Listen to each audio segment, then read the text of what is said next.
everybody, how you doing? Welcome back to my channel.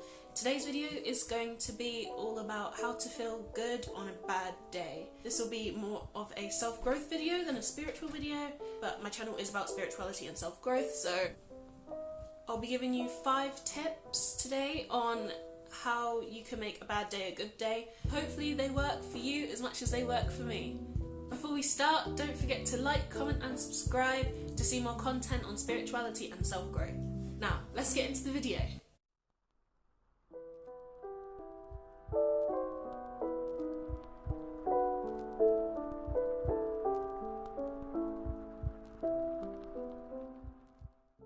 The first tip I'm going to give you is how to get out of your morning slump. When you wake up in the morning and you're feeling like you just don't want to function, you don't want to do the day, you just want to go back to sleep, you want to hibernate for the rest of your life, the first thing you need to do is just start your morning routine. Just get up, do what you need to do for that morning. If you need to go back into bed, at least you've done something in the day and it'll make you feel a little bit better and a little bit more motivated to continue the rest of your day. You'll feel a little bit more proud of yourself, like you've achieved something. Even though it might be a small achievement, you've still achieved something and that's something to be proud of. If you don't have a morning routine, you can always follow the same one I do. I usually wake up in the morning and brush my teeth first thing. I know some people do it after their breakfast, but I like to brush my teeth first, wash my face, do my whole skincare routine. I feel nice and pampered, ready for the day. Your skin will feel fresher and rejuvenated and you feel ready for the day. Sometimes I like to have my shower if I'm planning on going out. If not, I usually have my shower before bed to help me sleep. But my routine usually consists of brushing my teeth, washing my face, doing my skincare routine before I even step foot into the kitchen to eat. But breakfast is also a very good part of your morning routine and you shouldn't really skip breakfast, but you know, sometimes you're just not hungry and I don't blame you, I'm not hungry all the time. But try and set a morning routine for yourself and stick to it, and eventually it will just become like clockwork. You'll just feel like you have something to congratulate yourself on first thing in the morning. Your day will feel a little bit better once you actually get up and do something. The second thing I like to do, which I'm sure it will help a lot of people out there, is to drink. Whether that's a massive cup of water just to get the liquids back into your system because you've been resting for what, like 7-8 hours. You need some more energy, some more liquids in your system to, like, I don't know the proper medical term, but like it's just good for you. I also like to have a hot drink in the morning. I quite like my green teas or my herbal teas, but also just a nice hot chocolate or like a proper cup of tea with milk and sugar, and it always makes me feel good in the mornings, and well, any time of the day really, but it's a really good pick-me-up for when you're feeling sad or just really sluggish and you just want a little bit of, you know, just a spark of happiness in your morning. Make yourself a hot drink and trust me, you'll start to feel a bit better. The third tip that I would like to recommend is escaping. Well, it's what I like to call escaping. That can be through reading books. Fictional books are my favourite to read, as it's like a completely different universe most of the time and completely different characters. Some of them are first person reads, so it's as if you are in the book and you can experience all the things that your character should be experiencing, and that takes your brain away from your struggles in the real world. Yes, it can also lead to laziness and procrastination, but at least your mental health will be a little bit better. Short term, of course, it's not going to cure your depression. At least it will make you a little bit happy, raise your serotonin levels just a little bit in order for you to continue your day. This can be done literally at any time. I like to do it in the afternoon or evening before I go to bed, just to wind down my brain, and even first thing in the morning I listen to my audiobooks, and because I'm reading an adventure book and thriller, it's just really hyped and something's always happening, and it makes me really want to just get up and get done, like just do what I need to do. And even if you don't start your day reading, the idea of going back to read something you're really, really interested in or really excited about can act as a motivator for the whole of your day, and then you can use your escape as a reward. So, like, you've done all your homework and you've done some extra studying for your GCSEs or your A-levels or university projects or assignments or anything like that, and you're just like, yes, I've completed it. I deserve some time to relax. I deserve happiness. I'm going to play on my PlayStation. I'm going to listen to some music. I am going to read a fantasy book about swords and, I don't know, some prince that's been locked up in a tower and this warrior princess has to save him. Like, roles reversed. I know, very edgy.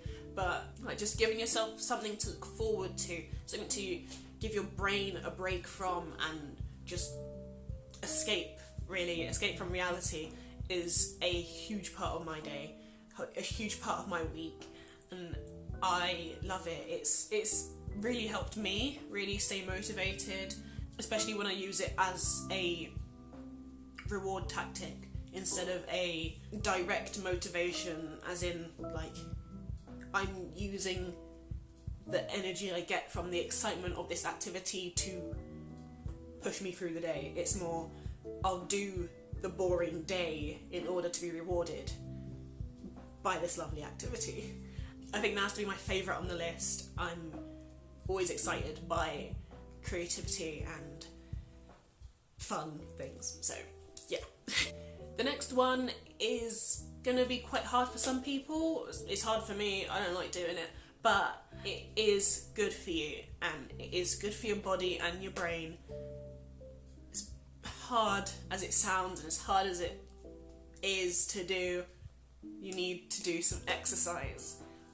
I know exercise is, for some people, not an easy task, not an interesting or exciting task in any shape or form. I personally don't like exercising. It causes me more pain than pleasure, but scientifically it is proven to release endorphins. If you don't know what endorphins are, they're like your brain's feel-good neurotransmitter. They're like free, happy chemical stuff, which is supposed to make you feel better in yourself. And if you do it first thing in the morning, you'll start your day off on a good note, and hopefully the rest of your day will feel a little bit better.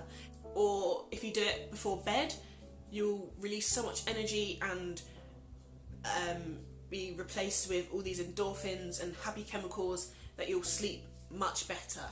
And science never lies, so exercise. Tip number 5.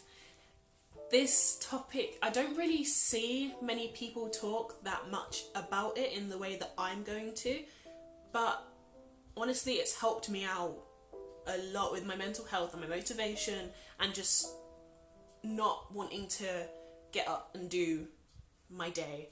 But this fifth and final tip is to eat what you want. Obviously, to a degree, you're not gonna like stuff your face so you become like so stuck in your sofa and you can't function, because that is a problem. That's not healthy. That's not good. You're gonna feel a whole lot more sluggish if you do that.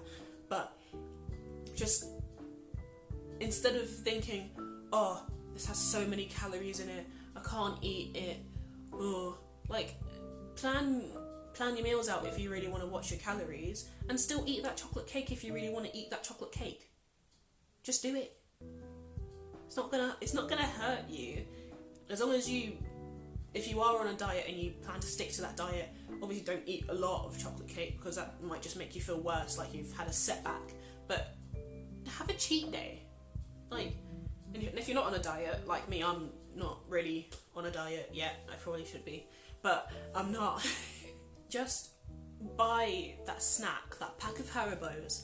Just like use it as a reward or a motivator. Just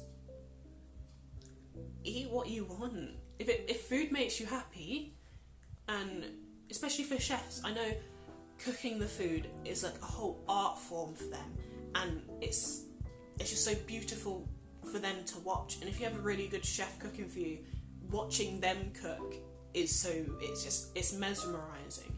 And then eating that food, if it's good food, are you kidding me? Of course I'm gonna eat it. Gosh, I'm not gonna be like, oh, it's nice food, too many calories. But if you don't want to eat all of it, don't eat all of it, but eat what you want to eat. I know I'm gonna get a lot of hate from like the fitness community and like Weight Watchers or whatever, but just, if it really troubles you that much, don't do it, obviously. But if you want to eat something nice just because it's nice and it makes you happy, just do it. Just do it. Stop complaining. Do it or don't do it. I say do it, personally. Just eat. Just, yeah, keep in mind of your health levels and don't overdo it, of course, because in the great words of Cheryl, too much of anything can make you sick. Even the good can be a curse. Amen. Well, that's all I've got for today. I hope you enjoyed this video. Don't forget to like this video, comment what else you'd like to see, and subscribe. I can't talk today. Don't forget to like this video, comment what else you'd like to see, subscribe and ding the bell so you never miss an upload. I hope you all have an amazing day. Stay safe, stay happy. Love you all. Goodbye.